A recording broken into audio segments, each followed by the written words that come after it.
IT job కోసం చూస్తున్నారా? ఐటీలో కెరియర్ బిల్డ్ చూసుకోవాలనుకుంటున్నారా? అయితే సమాధానం కోడింగ్ ట్యూటర్. హాయ్ హాయ్ అందరూ బాగున్నారా? Yeah first of all hi hi hi అన్న అన్న థ్యాంక్ యూ అన్న. అమ్మ ఇది ఉందా మనకి? Okay thank you. Yeah thank you so much అన్న. పిలవగానే వచ్చినందుకు thank you so much and wait చేసి మరీ నా కోసం ఇచ్చేస్తున్నందుకు థ్యాంక్ యూ సో మచ్. బేసిక్గా బయటికి రాగానే మీతో ఇంటరాక్ట్ అవ్వాలి అని అనుకున్నాను, కానీ ఫెస్టివల్ మూడు ఇవన్నీ కొంచెం హడావుడి ఉండటం వల్ల లేదు, మీతో కొంచెం ఫ్రీగా టైం తీసుకొని మీతో కొంచెం ఎక్కువ టైం స్పెండ్ చేయాలనే ఈరోజు ఇలా మీ అందరిని పిలవటం జరిగింది. Thank you thank you thank you so much. ప్రతి ఒక్కరికి ఇక్కడికి వచ్చిన ప్రతి ఒక్కరికి థ్యాంక్ యూ సో మచ్. నన్ను కలవటానికి వచ్చిన థ్యాంక్ యూ సో మచ్. ఇంకేంటి పరిస్థితి? ప్రభంజనం వెయిట్ అక్కడ తగ్గుతామండి. ఎవరు వెళ్ళినా తగ్గుతారు అక్కడికి వెళ్తే, బికాజ్ అక్కడ సిచ్యువేషన్స్ అలా ఉంటాయి, హౌస్లో సిచ్యువేషన్స్ అలా ఉంటాయి, మీరు అందరూ చూస్తూనే ఉంటారు కాబట్టి. సో బిగ్ బాస్లో నా ఎక్స్పీరియన్స్ అడుగుతున్నారు. బిగ్ బాస్ అనేది నిజంగా చెప్తున్నా, మనల్ని మనం మార్చుకోవడానికి, మనలో ఉన్న క్వాలిటీస్ బయట పెట్టుకోవడానికి ఒక గొప్ప ఆపర్చునిటీ అండి. అది కోట్లలో కొంతమందికి మాత్రమే వస్తుంది. అలా నాకు వచ్చినందుకు నేను చాలా హ్యాపీగా ఫీల్ అవుతున్నాను. అండ్ బయటకు వచ్చిన తర్వాత మీ అందరి ప్రేమ, మీ అందరి అభిమానం చూసిన తర్వాత ఇంకా ఇంకా ఇంకా హ్యాపీగా ఫీల్ అవుతున్నాను. నేను తీసుకున్న స్టెప్ కరెక్టే అని నాకు అనిపించింది. సో మీ అందరి అభిమానం, మీ అందరి ప్రేమ చూసిన తర్వాతే ఓకే మనం సాధించాం లోపలికి వెళ్ళి అని చెప్పేసి ఇంకా గర్వంగా ఫీల్ అవుతున్నాను అండ్ ఇంకా హ్యాపీగా ఫీల్ అవుతున్నాను. మా పేరెంట్స్ కానివ్వండి, మా ఫ్రెండ్స్ కానివ్వండి, అండ్ మీరు ప్రతి ఒక్కళ్ళు నా సోషల్ మీడియాలో ప్రతి ఒక్కళ్ళు మీరు చేసే మెసేజ్లు అవన్నీ చూస్తే అబ్బా ఏంట్రా బాబు ఇంత సంపాదించుకున్నామా, బిగ్ బాస్కి వెళ్ళి ఇంత ప్రేమను సాధించుకున్నామా అనే ఒక చిన్న హ్యాపీనెస్ ఉంది నాకు. So thank you so much. And big బాస్లో ప్రతి ఒక్కరికి ఒక్కొక్కరికి ఒక్కొక్క సపరేట్ జోనర్ ఉంటుంది, ఒక్కొక్కళ్ళు ఒక్కొక్క సపరేట్ జోనర్లో ఆడుతూ ఉంటారు. సో నా క్వాలిటీ ఏంటంటే నేను నవ్వించాలి, జనాల్ని ఎంటర్టైన్ చేయాలి అనే పర్పస్ మీదే నేను వెళ్ళటం జరిగింది. సో అది 100% నేను ఫుల్ఫిల్ చేసుకున్నాననే అనుకుంటున్నాను. ఎందుకంటే బయటకు వచ్చిన తర్వాత మీ అందరు చేసే మెసేజ్లు కానివ్వండి, మీరు ఇచ్చే అభిమానం కానివ్వండి, అవన్నీ చూస్తే ఓకే మనం వెళ్ళినందుకు ఒక ఎంటర్టైనర్గా మీ అందరిని ఎంటర్టైన్ చేశాను, నవ్వించాను అని అనుకుంటున్నాను. So it's a great opportunity and మంచి ఎక్స్పీరియన్స్ అండి. బిగ్ బాస్ అందరికీ చాలా మంచి ఎక్స్పీరియన్స్, చూసే మీకు మంచి ఎక్స్పీరియన్స్, లోపల ఉన్న మాకు చాలా మంచి experience. So thank you so much. ఈ సీజన్ని పర్టికులర్గా ఈ సీజన్ని అంత పెద్ద హిట్ చేసినందుకు ప్రతి ఒక్కరికి thank you thank you thank you thank you so much. Thank you. Big boss తర్వాత ఏం చేంజ్ వచ్చింది? యా బిగ్ బాస్లో అంటే మనం చాలామంది అనుకుంటారు బిగ్ బాస్లో వీళ్ళు యాక్టింగ్ చేస్తున్నారు అలా 105 రోజులు యాక్టింగ్ చేయడం ఎవరి వల్ల కాదండి. ఎందుకంటే అక్కడ సిచ్యువేషన్స్ కూడా అలాగే ఉండే, వీడు యాక్టింగ్ చేస్తున్నాడు అని తెలిస్తే బిగ్ బాస్ వాడికి వేరే పరీక్ష కూడా పెడతాడు. సో అట్లా మనం ఏంటి, మన ఒరిజినాలిటీ ఏంటి, మన క్యారెక్టర్ ఏంటి అని జనాలకి తెలిసేలా చేసేదే బిగ్ బాస్. సో నా ఒరిజినాలిటీ జనాలకు నచ్చుతుందా లేదా, నేను ఇంత ఇలా సాఫ్ట్గా ఉంటాను, మనం ఎవరిని అంటే బాధపడేలాగా మాట్లాడే వ్యక్తిత్వం కాదు నాది. సో ఇలా ఉండటం జనాలకు నచ్చుతుందా లేదా, కొంచెం మాసీగా ఉండేవాళ్ళు కూడా నచ్చుతూ ఉంటారు బిగ్ బాస్లో, కొంచెం చిల్ మూడ్ మాసీగా ఉండేవాళ్ళు నచ్చుతారు. ఇలా ఉండేవాళ్ళు ఇదేంటి కొంచెం సైలెంట్గా ఉంటున్నాడు అని కూడా నచ్చకపోవచ్చు. సో నా క్యారెక్టర్ నచ్చుతుందా లేదా అనుకుంటానే నేను హౌస్లోకి వెళ్ళాను. బట్ బయటకు వచ్చిన తర్వాత లేదు, మీరు చాలా బాగా ఆడారు, చాలా మంచిగా ప్లే చేశారు అండ్ అందరితో బాండ్స్ మంచిగా ఇది చేసుకున్నారు అని చెప్తే చాలా హ్యాపీ అనిపించింది. సో అంతే. సో బిగ్ బాస్ లో మీరు లోపల ఉన్నప్పుడు నేను మీ ఊరు వెళ్ళాను, అక్కడ ఉన్న వాళ్ళందరినీ కలిశాను. వాళ్ళందరూ చాలా మంది సపోర్ట్ ఉన్నారు, మీకు బయట చాలా క్రౌడ్ పుల్లింగ్ ఉంది. బట్ అవి ఓట్లు పడలేదు అనుకుంటున్నారా? ఎందుకు మీరు ఎలిమినేట్ అయ్యే విషయం నుంచి? ఎందుకు ఎలిమినేట్ అయ్యాను అనేది అది మనకు చెప్పలేమండి. ఎందుకంటే అది ఎప్పుడు ఎలా జరిగిద్దో మేము హౌస్లో ఉన్న వాళ్ళం కూడా ఎవరు విన్ అవుతారు, ఎవరు ఎలిమినేట్ అవుతారు అనేది మాకు అస్సలు కొంచెం కూడా మా ఇమాజినేషన్ కూడా. ఎందుకంటే నాకు సార్ వచ్చి ప్రతి వీక్ ఒక్కళ్ళనే పొగిడితే వీళ్ళు ఒక్కళ్ళనే పొగుడుతున్నారు, వీళ్ళే విన్నర్ అవ్వచ్చేమో అనే ఒక ఉంటుంది మాకు. కానీ వచ్చిన ప్రతి ఒక్కరిని పొగుడుతారు, వచ్చిన ప్రతి ఒక్కరిని తిడతారు. 14 మందిలో ఉన్న ప్రతి ఒక్కరిని పొగుడుతారు, ప్రతి ఒక్కరు తప్పులు చెప్తారు, అవి సరిచేసుకుంటా పోవటం తప్ప వీళ్ళు ఫస్ట్లో ఉన్నారు, వీళ్ళు సెకండ్లో ఉన్నారు అవి మాకు అసలు తెలియదు. అండ్ ఓట్స్ పరంగా వస్తే నాకు తెలిసి అంటే నా కామెడీని ఎక్కువగా అంటే సిటీలో బాగా ఎంజాయ్ చేసిన ఊర్లలో మా అమ్మ ఏజ్ వాళ్ళు లేదా నేను వెళ్ళినా కూడా ఏదైనా ఈవెంట్స్కి కానీ వాటికి వెళ్ళినా కూడా మా అమ్మ మీకు పెద్ద ఫ్యాన్, మా డాడీ మీకు పెద్ద ఫ్యాన్, మా వైఫ్ మీకు పెద్ద ఫ్యాన్ అలా చెప్తూ ఉంటారు. సో వాళ్ళకి నాకు తెలిసి హాట్స్టార్లోకి వెళ్ళి ఓట్లు వేయటం ఇవి కొంచెం కష్టమే. అంటే మనం అలవాటు చేస్తుంటే మేబీ చేసేవాళ్ళేమో, కానీ నేను నామినేషన్లోకి రాకపోవటం, వాళ్ళకి అలవాటు చేయకపోవటం ఇది ఒక మిస్టేక్ అయి ఉండొచ్చు అని నేను అనుకుంటున్నాను. సో సంజన గారికి మీ మదర్ ఓట్లు వేసేవాళ్ళంట, ఏమంటారు? మీ తర్వాత సంజన గారికి ఎక్కువ ఓట్లు వేసేవాళ్ళు. నేను అదే కోరుకునేవాడిని. నేను ఎటు నామినేషన్లోకి రావట్లేదు. మా అమ్మ అన్న మా మా అంటే కొంచెం మరీ 100% నాకున్న పెద్ద కోట్లాది మంది అని చెప్పను, కానీ నా సైడ్ నుంచి వేసే 100 మంది అయినా మా అమ్మకి వేయాలని నేను కోరుకుంటాను. నేను అదే హ్యాపీగా ఫీల్ అవుతాను. సో మా అమ్మగారు కూడా సంజన గారికి వేసేవాళ్ళు అంట, నాకు చెప్పారు.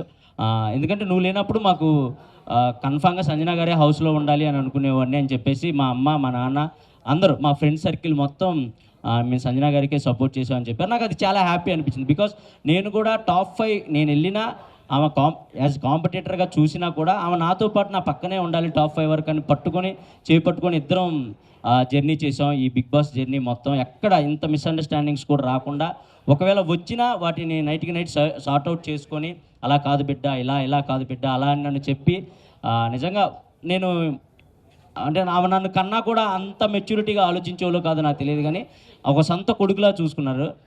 అన్ని వారాలు ఎమోషనల్గా చాలా బాండ్ క్రియేట్ అయింది. సో అది చాలా హ్యాపీ. మీ ఇద్దరం టాప్ 5లో ఉండాలి అని పక్కా అనుకున్నాం. ఫస్ట్ వీక్ వెళ్ళినప్పుడు ఉన్నాం. అది నాకు చాలా హ్యాపీ అనిపించింది. Emmanuel, praise the lord. Praise the lord. నిజంగా బిగ్ బాస్కి వెళ్ళిన తర్వాత అంటే దేవుణ్ణి మర్చిపోయి ప్రేయర్ చేయడం మర్చిపోతారేమో అనుకున్నాము. అంటే దేవునికి దగ్గరగా ఉన్నారు. ఎలా బయటికి వచ్చినాక మిమ్మల్ని ఎలా రిసీవ్ చేసుకున్నారు?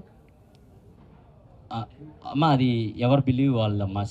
ఇప్పుడు నేను బిలీవ్ చేసే గాడిని నేను ప్రేయర్ చేస్తాను, అండ్ సంజన గారు బిలీవ్ చేసే గాడిని సంజన గారు, అక్కడ ప్రతి ఒక్కళ్ళు ప్రేయర్స్ చేస్తూనే ఉంటారు. బికాస్ అంటే ఇప్పుడు నేను జీసస్ని నమ్ముకోవచ్చు, అండ్ సంజన గారు వేరే దేవుని నమ్ముకోవచ్చు, అండ్ తనుజ వేరే సాయిబాబా. క్రిస్మస్ సెలబ్రేషన్స్ ఎలా జరిగాయి? మంచిగా జరిగాయి. Thank you. ఇమాన్యుయల్ గారు, అమ్మా సో బిగ్ బాస్ త్రూ మీ లవ్ స్టోరీ బయట పెట్టారు, మరి రివీల్ ఎప్పుడు చేస్తున్నారు? రివీల్ ఇంకా పెళ్లి తర్వాత రివీల్ చేద్దాం. అంటే కప్ తోటి బయటికి రావాలని కోరుకున్నారు కదా, మరి తన రియాక్షన్ ఎలా ఉంది బయటకు వచ్చిన తర్వాత? లేదు, తను చాలా హ్యాపీ ఫీల్ అయింది. బికాజ్ నేను అంత బాగా ఆడతాను, ఫిజికల్ గేమ్స్ అంత బాగా ఆడతానని తను ఎక్స్పెక్ట్ చేయలేదంట. సో నువ్వు ఎంత బాగా ఆడతావు, ప్రతి గేమ్ ఇలా విన్ అవుతావు, నేను ఎక్స్పెక్ట్ చేయలేదు, నాకు అక్కడే మీరు నెగ్గేశారు అని చెప్పేసి చెప్పింది. అది నాకు చాలా హ్యాపీ అనిపించింది.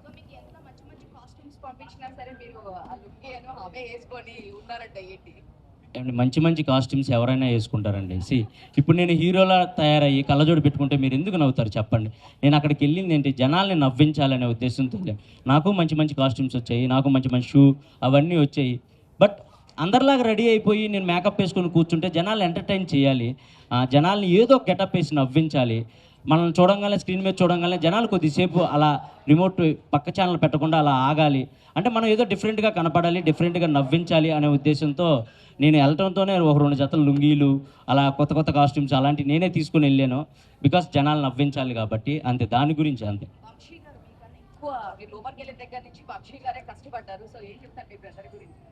బ్రదర్ కదండి, కష్టపడాలి కదా, తప్పదు కదా.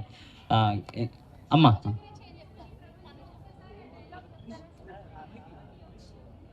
ప్రభంజనమా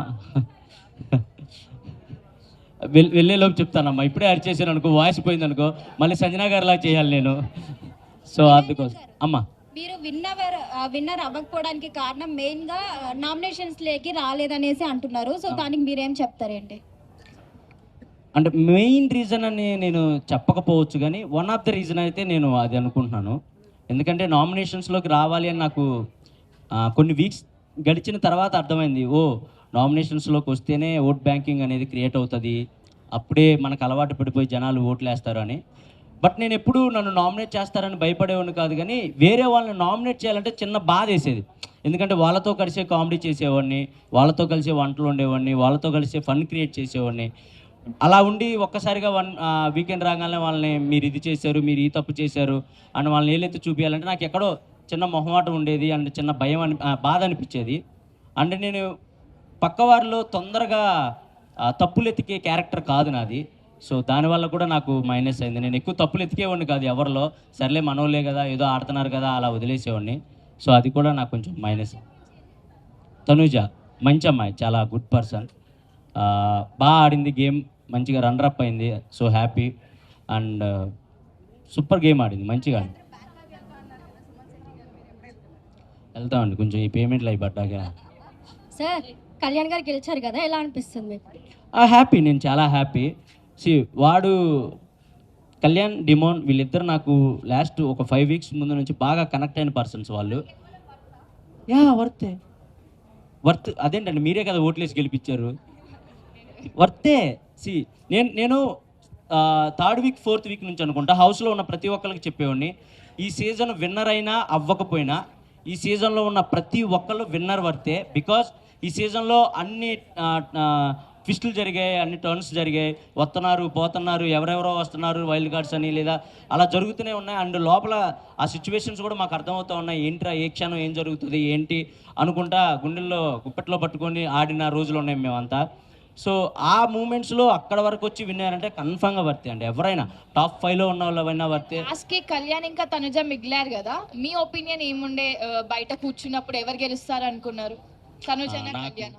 నాకు నిజంగా ఐడియా లేకుండే అండి. ఎందుకంటే నేను గెలుస్తానని నేను అనుకుంటా మనసులో, బట్ నేను 4th ప్లేస్ వస్తానని నేను అనుకోలేదు కదా. సో ఈ సీజన్ ఏదైనా జరగచ్చు అనే మైండ్ సెట్లోనే ఉండే నేను. నాకు ఎవరు గెలిచినా ఓకే. వాళ్ళిద్దరిలో ఒకళ్ళు నా ఫ్రెండ్ ఉన్నారు, ఇంకొకళ్ళు నా తమ్ముడు ఉన్నాడు. వాడు గెలిచినప్పుడు కూడా కప్పు తీసుకొని నాకు వెళ్ళి ఇలా చూశాడు. అది మీకు మేబీ అది అంటే అర్థం కాకపోవచ్చు, కానీ నాకు వెళ్ళి చూశాడు, అన్న నేను అనుకున్న సాధించాను అన్న అని. అది నాకు హ్యాపీ అనిపించింది. తనుజది మీది లవ్ స్టోరీ రియల్ గా కనిపించింది. మరి మీ పిల్లతో ఏమన్నా ప్రాబ్లం అయిందా? లవ్ స్టోరీ ఏం లేదమ్మా, చూస్తే లవ్ స్టోరీ లానే అనిపించింది. లేదు. అంతకు ముందు కూడా మేము కలిసి ఒక షో చేసాం స్టార్ మాలోనే, కుక్ విత్ జాతిరత్నాలు అని ఒక షో చేసాం. సో ఆ బాండ్, మేము ఫ్రెండ్స్గా ఆ బాండ్ అనేది కనపడాలి అని, జనాలు ఎంటర్టైన్ చేయాలని ఏదో చిన్న చిన్న ఫ్లటింగ్ డైలాగ్స్ అంతే, అంతకుమించి ఏం లేదు. తెమాన్ పవన్ మాట్లాడుతూ మొన్న చెప్పారు, నాకు ఇమాన్యుయల్ అన్న ఉంటే కనుక స్ట్రెస్ రిలీఫ్ నాకు, సో ఇంకా ఫస్ట్ నుంచి మా బాండింగ్ ఇంకా ఉంటే బాగుండేది అని చెప్పేసి అన్నారు రీసెంట్ గా బయటకు వచ్చినప్పుడు. మీరేమంటారు? నేను కూడా అదే అన్న, ఆ హౌస్లో ఉన్నప్పుడు కూడా నేను అదే అన్న. డెమాన్ నాకు 2nd వీకే కనెక్ట్ అయినప్పటికీ ఎక్కడో డెమోన్ ఎక్కువ టైం అందరితో కేటాయించేవాడు కాదు. సో లాస్ట్ 3 వీక్స్ నుంచి డెమోన్లో ఫన్ కానీ అవన్నీ చూసినప్పుడు, అరే నువ్వు ఇలా 2nd వీక్ ఆర్ 3rd వీకే ఇలా ఉంటావని తెలుసుంటే నేను ఇంకొంచెం టైం నీతో స్పెండ్ చేసేవాడిని, జనాలు ఇంకొంచెం ఎంటర్టైన్ చేసేవాళ్ళం ఇద్దరం కలిసి అని కూడా అనుకున్నాం. అండ్ రియల్గా కనెక్ట్ అయ్యాడు డెమోన్, కళ్యాణ్ వీళ్ళిద్దరు నాకు బాగా రియల్గా కనెక్ట్ అయ్యారు. సో నేను నైటే షూట్ కూడా చేసాం స్టార్మాలో, చాలా హ్యాపీ అనిపించింది వాళ్ళిద్దరిని చూసినప్పుడు. అండ్ వాళ్ళ గ్రోత్ చూసినప్పుడు కూడా చాలా మంచిగా అనిపించింది. ప్రతి వీక్ వాళ్ళు ఒకళ్ళు 1 by 1 వాళ్ళు ఎదిగే విధానం కానీ, వాళ్ళు మాట్లాడే తీరు కానీ, ఆ వచ్చిన కామనర్స్ అందరిలో వీళ్ళు కొంచెం మంచిగా ఉండేవాళ్ళు అండ్ మంచిగా మాట్లాడేవాళ్ళు, ఎక్కువ గొడవలు పెట్టుకునేవాళ్ళు కాదు. సో నాకు అది బాగా నచ్చేది వాళ్ళిద్దరిలో. అంతే. అదేంటండి, టాప్ 5లో ఉన్న అందరూ విన్నర్ అవుతారని అనుకుంటారండి. ఎందుకంటే అక్కడ మాకు ఏ క్లూస్ కానీ హింట్స్ కానీ ఏం తెలియవు. అండ్ ఎవరు బయట ఎలా నడుస్తుంది, ఎవరు హైప్లో ఉన్నారు, ఎవరు లోలో ఉన్నారు ఎవరో తెలియదు. టాప్ 5లో ఉన్న ప్రతి ఒక్కళ్ళు విన్నర్ అవుతామని అనుకుంటాం, బట్ అది ప్రాసెస్, తప్పదు. 4th ప్లేస్లో ఒకళ్ళు రావాలి, 3rd ప్లేస్కి ఒకళ్ళు రావాలి, 5th ప్లేస్కి ఒకళ్ళు రావాలి. అది ప్రాసెస్ కాబట్టి, ఇంకా తప్పని ప్రాసెస్ కాబట్టి. ఒకవేళ మీకు మనీ ఆఫర్ చేసింటే మనీ తీసుకొని బయటకు వచ్చేసే వాళ్ళ? నేనైతే తీసుకోకూడదని ఫిక్స్ అయి ఉన్నాను. నేను అంటే మీరు అనుకోవచ్చు, బయటకు వచ్చేసావు కదా ఇప్పుడు ఇలాగే చెప్తావు అని మీరు అనుకోవచ్చు.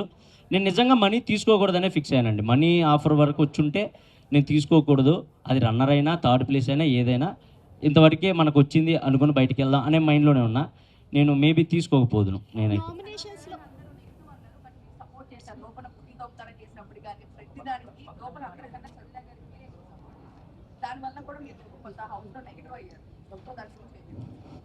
సంజన గారికి సపోర్ట్ చేస్తే పాజిటివ్ అవుతానా నెగిటివ్ అవుతానా నేను ఏ రోజు ఆలోచించుకోలేదండి. ఫస్ట్ దొంగతనం ఎప్పుడైతే జరిగిందో నేను అప్పుడే ఆమె గేమ్ నాకు అర్థమైంది. ఈమె ఎక్స్ట్రాడినరీ గేమర్, ఈమెకి బిగ్ బాస్ హౌస్ గేమ్ మొత్తం తెలుసు అని నాకు అప్పుడే అర్థమైంది. అప్పుడు వరకు మేము అంటే నేను సంజు పాప అని పిలిచేవాడిని, తను ఇమ్ము అని పిలిచేది నన్ను. దాని తర్వాత ఎక్కడో ఎమోషనల్గా వాళ్ళ బాబులాగా నేను నవ్వించాలి, అలా అలా అలా అలా కనెక్ట్ అయ్యి నేను అమ్మ అంటాం, తను నన్ను కొడుకు అంటాం, అలా అయింది. కానీ ఏ రోజు కూడా ఇది చేస్తే పాజిటివ్ అవుతాం, ఇది చేస్తే నెగిటివ్ అవుతాం అని ఎప్పుడు నేను తనతో అలా లేను. ఎందుకంటే తను నాతో చాలా ప్యూర్గా ఉన్న వ్యక్తి హౌస్లో. అండ్ గుడ్డిగా 100 మంది రాని నేను ఇమ్మాన్యుయల్ సైడే నుంచుంటానని చెప్పిన ఏకైక వ్యక్తి తను. అండ్ నేనైనా సరే 100 మంది రాని నేను ఆమె సైడే ఉంటానని చెప్పిన ఏకైక వ్యక్తిని. అండ్ లాస్ట్కి వచ్చే కొందికి క్రౌడ్ తగ్గే కొందికి తెలియకుండా ఫేస్ టు ఫేస్ వార్లు కూడా జరిగాయి కానీ బట్ అవి మేము అక్కడే సార్ట్అవుట్ చేసుకున్నాం. ఇదంతా గేమ్ వరకే మమ్మ వదిలేసే అంటే తను కూడా అరే నాకు తెలుసు చాలా మెచ్యూర్డ్గా ఉంటారు, చాలా అంటే చాలా మెచ్యూర్డ్గా ఉంటారు. సో అది నాకు బాగా ఇష్టం. పాజిటివ్ నెగిటివ్ అసలు ఏం ఆలోచించలేదండి. నాకు సంజన గారు హౌస్లో ఉండాలి, ఆమెతో కలిసి నేను గేమ్ ఆడాలి, ఇదే ఉండేది నాకు మైండ్. ఇమాన్యుయల్ గారు మీరు ఫస్ట్ లో ఉన్నప్పుడు ఫ్యామిలీ వీక్ ఫస్ట్ లో మీరే ఉన్నారు, కానీ చూసుకుంటే ఫ్యామిలీ వీక్ తర్వాత మీకు ఏమి ఎక్కడ చేంజ్ అయింది అనుకున్నారు ఇక్కడికి వచ్చిన తర్వాత? ఫ్యామిలీ వీక్ తర్వాత అంటే ఫస్ట్ ఆఫ్ ఆల్ నేను గేమ్ చూసుకోలేదు, వచ్చిన తర్వాత అంత టైం లేదు, ఎపిసోడ్స్ ఏం చూడలేదు. ఫ్యామిలీ వీక్ తర్వాత నా గేమ్ ఎక్కడ చేంజ్ అయిందో నాకు అర్థం, అంటే నేను ఎక్కడ చేంజ్ చేయలేదు. నేను ఫస్ట్ వీక్ నుంచి ఎలా ఉన్నానో ఫ్యామిలీ వీక్ తర్వాత కూడా అలాగే ఉన్నాను. కాకపోతే మా అమ్మ వచ్చి ఒక మాట అంది, నువ్వు హీరోలా బయటికి రావాలి అని అంది. అంటే ఎవరైనా అదే కోరుకుంటారు, గెలవాలనే కోరుకుంటారు. సో గెలవటానికి ఏం చేయాలి? గెలవాలంటే గేమ్లో ఎక్కువసేపు ఉండాలి, మనల్ని మనం కాపాడుకోవాలి, అదే చేసుకుంటూ వచ్చాను. నేను ఎక్కడ తగ్గించలేదు నా గేమ్ కానీ నా ఫన్ కానీ. ఒకవేళ చూసుకుంటే 15th వీక్లో కూడా నేను స్కిట్లు చేసిన రోజులు ఉన్నాయి. బేసిక్గా 15th వీక్లో అందరూ రిలాక్స్ అయిపోతారు, అమ్మాయ అని నడువాలు చేసి ఇంక మనం టాప్ 5కి వచ్చేసాంగా అనుకుంటారు. కానీ నేను 15th వీక్లో కూడా రోజుకో స్కిట్ చేసేవాడిని మిమ్మల్ని ఎంటర్టైన్ చేయడానికి. సో నాకేమైతే మార్చుకోలేదు కానీ బట్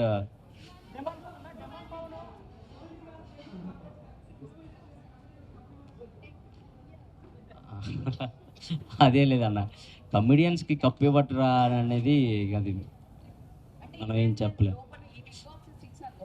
లేకపోతే కనుక ఎంటర్టైన్మెంట్ అంటేనే లేదు, తనే త్రూఅవుట్ ఎంటర్టైన్ చేశాడు, తన గేమ్స్ పరంగా ఆడాడు, ఎంటర్టైన్ చేశాడు, అన్ని చేశాడు.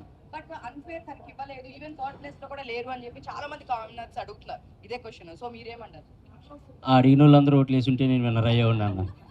ఒకవేళ మీరు బట్ అలా అని కాదు, నాకు తెలుసు అడిగిన వాళ్ళందరూ నాకు సపోర్ట్ చేశారు. నా ఇన్స్టాలో ఎప్పుడు నాకు అన్ని మెసేజ్లు రాలేదు. నేను బోల్డ్ అని స్కిట్లు చేశాను, సినిమాలు చేశాను, ఎప్పుడు నాకు ఇంత ఆదరణ రాలేదు. బయటకు వచ్చిన తర్వాత నా కోసం మీరు నుంచున్న తీరు, మీరు నుంచున్న విధానం, ఇవన్నీ చూస్తే నాకు చాలా చాలా చాలా హ్యాపీ అనిపించింది. కప్పుకి వెళ్ళకపోయినా చాలు, వీళ్ళని గెలుచుకున్నాం, వీళ్ళ అభిమానాన్ని గెలుచుకున్నాం, అదే నన్ను బయటకు వచ్చేలా చేసా. అంటే నేనేం పెద్దగా బాధపడిపోయి గుండెలో బాదుకోలేదులే, కానీ ఎవరికైనా ఆ చిన్నది ఉంటుంది, అరే ఇక్కడ దాకా వచ్చి కొట్టలేకపోయామే అని ఒక చిన్నది ఉంటుంది. దాని నుంచి బయటకు రావడానికి మాత్రం నిజంగా మీరే, మీ ప్రేక్షకులు మీరే నాకు ఆ బూస్ట్ని ఇచ్చారు. దాని నుంచి వెంటనే బయటకు వచ్చేసి నేను మళ్ళీ షూటింగ్స్కి వెళ్ళడానికి కారణం మీరే. మీరు పెట్టిన మెసేజ్లు, మీరు పెట్టిన స్టోరీలు, మీరు ఇచ్చిన ఫీడ్బ్యాక్, అదే. Thank you so much. ఒకవేళ మీరు ఎంటర్టైన్మెంట్ చేయకుండా ఓన్లీ గేమే ఆడి గేమ్ పైన ఫోకస్ పెట్టింటే విన్ అయ్యే ఛాన్సెస్ ఏమన్నా ఉన్నాయా? అప్పుడు మీరే మళ్ళీ ఇదేం ఎంటర్టైన్ చేయట్లేదు, బయటకు పంపిండి అంటారు. ఏమండి అదే నేను అక్కడ లోపలికి వచ్చిన అంటే ఓటు అప్పీల్ కోసం వచ్చినప్పుడు కూడా జనాలు అడిగారు నన్ను, ఏంటి మీరు ఓన్లీ ఎంటర్టైన్ చేయడానికే వచ్చారా? ఒకవేళ ఎంటర్టైన్ చేయకుండా గేమ్ ఆడితే ఏంటంటే వచ్చిన ప్రతి ఒక్కళ్ళు మీరు ఇతను ఎలా ఉంటాడు, ఇతను ఎలా ఉంటాడు, ఇతను ఎలా ఉంటాడని మీకు ఎవరి గురించి తెలియదు. బట్ ఇమాన్యుయల్ అనేవాడు ఎంటర్టైన్ చేస్తాడని మీ అందరికీ తెలుసు. అలాంటిది నేను వెళ్ళి లోపలికి వెళ్ళిన తర్వాత ఏం ఎంటర్టైన్ చేయకుండా ఓన్లీ గేమ్స్ ఆడుకుంటూ కూర్చుంటే అసలు మేము వీడి నుంచి ఎక్స్పెక్ట్ చేసేదే ఎంటర్టైన్మెంట్ కదా, అది పక్కన పెట్టేసేది ఏంటని మీరే నన్ను బ్యాడ్గా ఫీల్ అవుతారు. ఇమాన్యుయల్ గేమ్ ఆడినా ఆడకపోయినా ఎంటర్టైన్ చేస్తే చాలు అనుకునే పర్సన్స్ కూడా చాలామంది ఉన్నారు ఆడియన్స్లో. సో నేను ఎంటర్టైనర్ గెలవాలి అని అనుకోవటం తప్పు కాదు, ఎంటర్టైనర్ గెలవాలి అనుకోవాలి. ఎంటర్టైనర్ గెలవాలంటే ఓన్లీ ఎంటర్టైన్మెంట్ చేస్తేనే సరిపోదు, కన్ఫామ్గా గేమ్స్ ఆడాలి, కన్ఫామ్గా విన్ అవ్వాలి, మన ఎఫర్ట్స్ కనపడాలి. ఈ రెండు ఉంటేనే ఎంటర్టైనర్ విన్నర్ అవ్వగలడు అని నేను బలంగా నమ్మి లోపలికి అడుగుపెట్టాను. ఎక్కడ కుదిరితే అక్కడ కామెడీ చేయడానికి ట్రై చేశాను. ప్రతి గేమ్ విన్ అవ్వాలనే ఆడాను. నాకు తెలిసి నేను ప్రతి గేమ్ విన్ అయ్యాను, ఒక 3-4 గేమ్స్ తప్ప. సో ఇంక ఇవి చాలు నాకు అనిపించేది, ఇంకంతే, అంతకు మించి. ప్రతి నామినేషన్ లో ఎక్కువగా వచ్చిన పాయింట్ అంటే డెమన్ పవన్ ఇంకా రీతు గురించి. నిజంగానే డెమన్ పవన్ గేమ్ లో అయ్యిందా రీతు వల్ల? అంటే లో అయ్యిందని నేను చెప్పనండి, వాడి గేమ్ సూపర్ ఆడాడు, ఫస్ట్ వీక్ నుంచి కూడా సూపర్ ఆడాడు. ఎందుకంటే వాడికి నేను ఆపోజిట్, నాకు వాడు ఆపోజిట్, మా ఇద్దరికే పడేది ప్రతి గేమ్. మడ్ టాస్క్ కావనివ్వండి, రంగులు పూసుకునే టాస్క్ కావనివ్వండి, ఏదైనా మా ఇద్దరికే పడేది ఫస్ట్ నుంచి ఫేస్ టు ఫేస్. గేమ్ లో కాదులే కానివ్వండి, మన కనెక్ట్ అయిన వాళ్ళతోనే ఎక్కువ టైం స్పెండ్ చేస్తాం. దానివల్ల మిగతా పర్సన్స్ ఏమనుకుంటారంటే మాకు ఎక్కువ టైం ఇవ్వట్లేదు, సో నువ్వు మాతో గేమ్ ఆడట్లేదు, ఒకరితోనే ఉన్నావు అలా అంటారు అంతే. ఇక్కడ మనం ఎంతమంది ఉన్నాం, మనం బయట చేసే చిన్న చిన్న తప్పులు కూడా అంటే ఏముందలే ఇది అనుకుంటాం, కానీ అక్కడ అలా కాదండి. పప్పు ఉడకపోయినా తప్పే, మనం పక్కన వాడు బాధపడుతున్నా వాడిని ఓదార్చకుండా పక్కకి వెళ్ళిపోయినా నువ్వు నన్ను ఓదార్చలేదు, అది తప్పే అని అంటారు. సో బిగ్ బాస్ హౌస్లో ప్రతి చిన్నదాన్ని తప్పుగానే చూస్తాం. బికాజ్ ఎందుకంటే నామినేట్ చేయాలంటే వాళ్ళలో తప్పులు ఎతికితేనే బిగ్ బాస్ హౌస్లో సర్వే అవ్వగలుగుతాం. సో అక్కడ వేరు, బయట ప్రపంచం వేరు. నిజంగా చెప్తున్నా, ఆ ప్రపంచం సపరేట్ ప్రపంచం, ఈ ప్రపంచం సపరేట్ ప్రపంచం. అక్కడ చూసినట్టు ఇక్కడ ప్రతిదీ తప్పులా చూస్తే అసలు వర్కౌట్ అవ్వదు. కానీ అక్కడ నేర్చుకోవాల్సింది ఏంటంటే ఎంత తప్పు చేసినా, ఎంత తిట్టుకున్నా, ఎంత కొట్టుకున్నా చచ్చినట్టు మళ్ళీ మనం వాళ్ళతో మాట్లాడతాం, వాళ్ళతో ఇంటరాక్ట్ అవుతాం, వాళ్ళతో కామెడీ చేస్తాం. అదొక్కటి నేర్చుకొని బయట ప్రపంచంలో కూడా మనకెవరితో గొడవ అయితే దాన్ని వాళ్ళతో మళ్ళీ ఇంటరాక్ట్ అయ్యి దాన్ని సార్ట్అవుట్ చేసుకుంటే లైఫ్ చాలా బాగుంటుంది. అది బిగ్ బాస్కి వెళ్ళిన ప్రతి ఒక్కళ్ళు నేర్చుకుంటారు, నేను నేర్చుకున్నాను.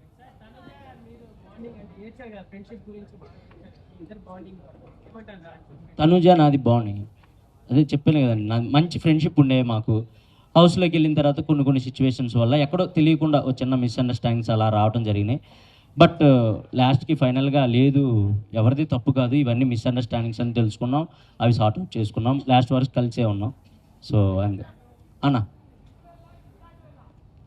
You did not do well.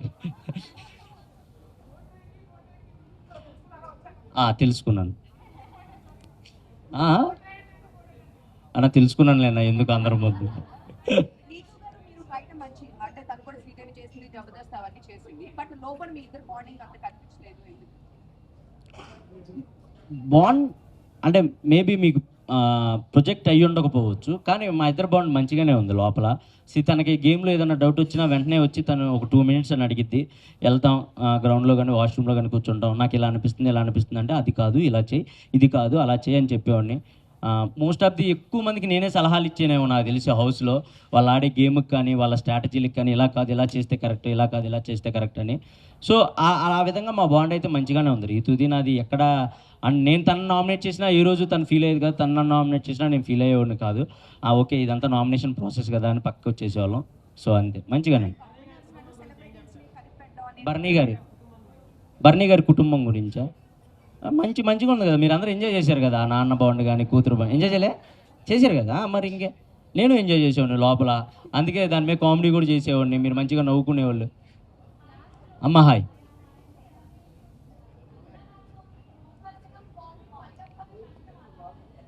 లేదమ్మా, బయట కూడా కంటిన్యూ చేయాలి. నేను చచ్చేదాకా సంజన గారిని వదలను, మీకైతే ముందుగానే చెప్తున్నా. అండ్ మీరు ఏమైనా అనుకోండి, గేమ్ కోసం ఉన్నాను అనుకోండి, ఏదైనా అనుకోండి, మా ఇద్దరు మనసులకు తెలుసు మేము ఎంత దగ్గర అయ్యామనేది.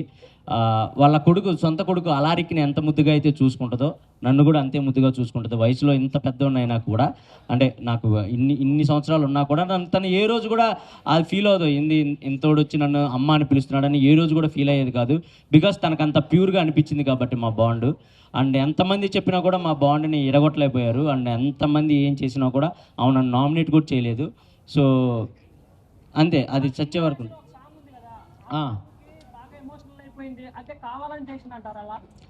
కావాలని కదా, పాపం తనకి తెలుగు అర్థం కాదు. ఫస్ట్ ఆఫ్ ఆల్ నేను అర్థమయ్యేలా చెప్తానికి ట్రై చేస్తే ఏమనుకునేదంటే, నువ్వెందుకు నన్ను కాంప్రమైజ్ చేయాలని చూస్తున్నావు అనుకునేది. కాదు మమ్మ, ఇది కాదు, ఇలా వాళ్ళ అన్న విధానం ఇది అన్నా కూడా తనకు అర్థం కాకపోవడం వల్ల తను స్ట్రైట్ ఫార్వర్డ్ అండి. ఏదైనా ఉంటే ముక్కుసూటిగా చెప్పిద్ది, వెనకాల చెప్పే పర్సన్ అసలు కానే కాదు. అదే మీ అందరికి కూడా నచ్చింది నాకు తెలిసి. సో అదే నేను చెప్పడానికి ట్రై చేసేవాడిని కానీ, బట్ తనకి తెలుగు అర్థం కాకపోవడం వల్ల పాపం కొన్ని మిస్అండర్స్టాండింగ్స్ అండ్ కొన్ని వర్డ్స్ లూజ్ అవడం అలా చేసేది తప్ప ఇంక అంతకంటే ఏం లేదు.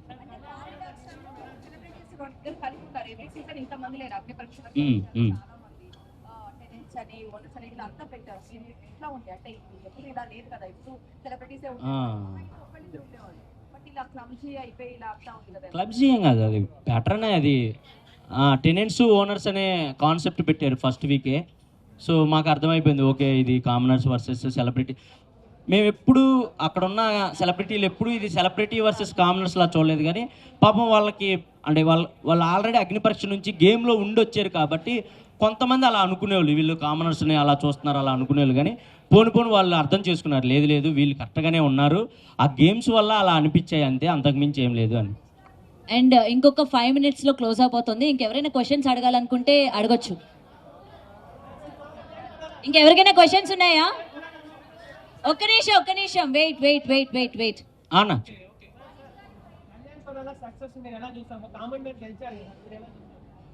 నేను హ్యాపీగా ఫీల్ అవుతున్నా. నేను కామన్ మ్యాన్నే, మీ అందరికీ తెలుసు ఎక్కడి నుంచి వచ్చానో మీకు తెలుసు, నా బ్యాక్ డ్రాప్ ఏంటో మీకు తెలుసు, జీరో నుంచి స్టార్ట్ చేసిన నేను కూడా. So I'm so happy. నాకు వాడు గెలిచినప్పుడు కూడా నైట్ ఫోన్ చేసి హ్యాపీగా ఫీల్ అయ్యాడు. అండ్ నాకు చాలా హ్యాపీ అండి. నిన్న కూడా కలిసాం మేము ఇద్దరం. నాకైతే వాడికి వెళ్ళటం నాకు చాలా హ్యాపీ.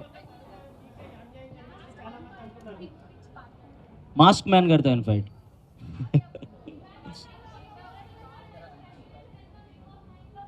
రెమ్యునేషనా అండి?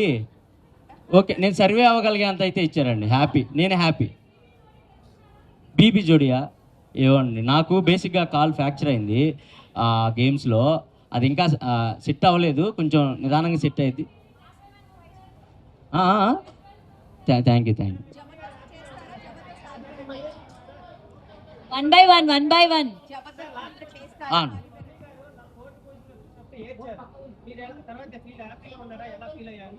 తర్వాత నేను చెప్పాను, మా మమ్మీ ఏడ్ చేశారు నేను 4th వీక్ బయటకు అంటే 4th ప్లేస్లో రాగానే.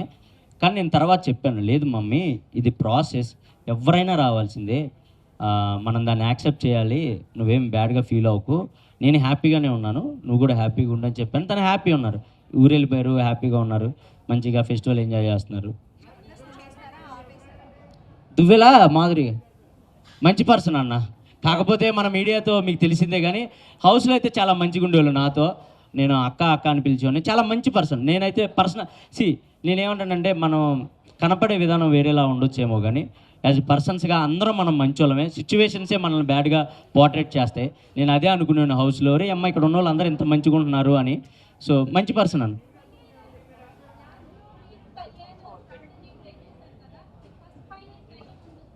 ఫస్ట్ ఫైనలిస్ట్ ఇది గేమ్ అండి, అది ఇంకా తప్పదు. అంటే ఎవరినైనా ఒకటే అండి, అది స్ట్రాటజీ అని మీరు అనుకోవచ్చు కానీ ఇప్పుడు గేమ్లో ఉండాలి. గేమ్లో ఉంటే ఇంకో గేమ్ ఆడతాం, అది గెలిస్తే ఇంకో గేమ్ ఆడతాం. ఇదన్నీ గెలుచుకుంటూ వెళ్తేనే మేము కనపడతాం. లేదంటే సైడ్ కూర్చుంటే మేము మీకు కనపడాం. మీకు ఎక్కువ మేము గేమ్ ఆడుతున్నట్టు కనపడాలన్నా, లేదా మేము ఎఫర్ట్స్ పెడుతున్నట్టు కనపడాలన్నా, మాకు తగ్గ గేమ్ ముందొచ్చేది మేము దాని వరకు వెళ్ళాలన్నా ఈ స్ట్రాటజీలన్నీ ప్లే చేసుకుంటానే వెళ్ళాలి. అండ్ అది ఓన్లీ గేమ్ కోసమే, ఒకళ్ళని దెబ్బతీయాలని కానీ లేదా ఒకళ్ళు ఓడిపోవాలని కాదు. మమ్మల్ని మేము నిలబెట్టుకోవడానికి, ఆ టయానికి మేము గేమ్లో ఉండడానికి ఏం చేస్తే మేము గేమ్లో ఉంటాం అదే ఆలోచించేవాళ్ళం తప్ప ఒకళ్ళు ఓడిపోవాలి ఒకళ్ళు గెలవాలి అలా ఆలోచించేవాళ్ళం కాదు. ఆ ప్రాసెస్లోనే జరిగింది అదంతా. జబర్దస్త్ అండి. సో ఇప్పుడైతే నేను స్టార్ మాలో చేస్తున్నాను. మేబీ జిల్లా పరిషత్ మంచిగా వర్కౌట్ అయింది నాకు.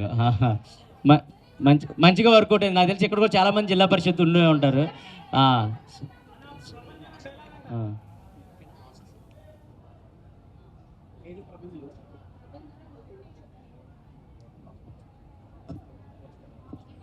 అన్న చెప్ప ప్రభంజనమా 1-1-1 అన్ని ర్యాంకులు మావే ఈ మాన్యుల్ ప్రభంజనం. So thank you. Suman Shetty అన్న లేపడం ఏం లేదండి. బేసిక్ ఆయన పాపం చాలా జెన్యున్ క్యాండిడేట్, వచ్చిన ఫస్ట్ వీక్ నుంచి కనెక్ట్ అయిన క్యాండిడేట్. అండ్ మా కామెడీ దానికి చెందిన వ్యక్తి కాబట్టి మనం లేపేది ఏ ఉండదన్న, వాళ్ళే లెగుస్తూ ఉంటారు ఆటోమేటిక్గా. అండ్ నాగార్జున గారు హోస్టింగ్ సూపర్ అబ్బా. ఎందుకంటే లోపల ఉండే వాళ్ళకి మాకు తెలిసిద్ది, వీకెండ్స్ వస్తే మాకు కాళ్ళు ఉనికిపోతూ ఉంటాయి. ఏమేమి అంటారో, మనం చేసిన తప్పులు ఏమేమి చెప్తారో, బయటికి ఏది ఎలా పోర్ట్రేట్ అయిందని మాకు ఉనికిపోతూ ఉండేది. బట్ వచ్చి ఆయన స్మైల్ ఇస్తేనే అంటే మన తప్పులు కూడా స్మైల్తోనే చెప్పేవాళ్ళు, మన కరెక్షన్ కూడా స్మైల్తోనే చెప్పేవాళ్ళు. ఆ స్మైల్కి మాకు కొంచెం రిలీఫ్ ఇచ్చేది. మేబీ గట్టిగా నువ్వు అది అని అంటే మా గేమ్ మొత్తం పాడైపోయేదేమో. మేబీ అమ్మో నాకు సరే ఇలా అన్నాడని గేమ్స్ మొత్తం మేము షిఫ్ట్ చేసుకునేవాళ్ళమేమో. కానీ ఆయన ఎప్పుడూ అలా చెప్పకుండా మేము చేసిన తప్పును కూడా నవ్వుతానే చెప్పేవాళ్ళు. అది మాకు చాలా హ్యాపీగా అనిపించేది. నాకు మంచిగా అనిపించింది సార్, నాకైతే చాలా హ్యాపీ. అన్నా ఓకే అంతేగా రైట్. సిద్ధార్థ్ గారు, thank you so much. Siddharth గారు థ్యాంక్ యూ సో మచ్ మాకు ఈ అవకాశం ఇచ్చినందుకు, ఇక్కడ కలుసుకునే అవకాశం ఇచ్చినందుకు. అండ్ మీలో ఎవరైనా న్యూ ఇయర్ పార్టీకి రావాలనుకుంటే ఇక్కడే పెద్ద న్యూ ఇయర్ పార్టీ ఉంది. సో తప్పకుండా వచ్చి హ్యాపీగా మా పబ్లోనే ఎంజాయ్ చేస్తారని మనస్ఫూర్తిగా కోరుకుంటున్నాను. అన్న hi thank you so much అన్న, థ్యాంక్ యూ సో మచ్. మా వాళ్ళని కలుసుకునే అవకాశం ఇచ్చారు మీ క్లబ్లో. Thank you so much. And new year party ఇక్కడ గ్రాండ్గా సెలబ్రేట్ చేస్తున్నారు. సో తప్పకుండా మీరు వచ్చి ఇక్కడ ఎంజాయ్ చేస్తారని మనస్ఫూర్తిగా కోరుకుంటున్నాను. And once again thank you so much. నన్ను ఆదరించి అభిమానించి నా కోసం ఓట్లు వేసిన ప్రతి ఒక్కరికి thank you so much. And మా మీడియా పెద్దలందరికీ థ్యాంక్ యూ సో మచ్. ఇలాగే ముందు కూడా సపోర్ట్ చేస్తారని మనస్ఫూర్తిగా కోరుకుంటున్నాను. థ్యాంక్ యూ సో మచ్ అన్న, పిలవగానే వచ్చినందరికీ thank you so much. Love you. And మా బ్రదర్ పండు అండ్ సంతోష్ గారు అందరికీ thank you so much invite చేసినందుకు. వీళ్ళందరినీ thank you so much. And love you. Thank you so much. Love you all. Thank you.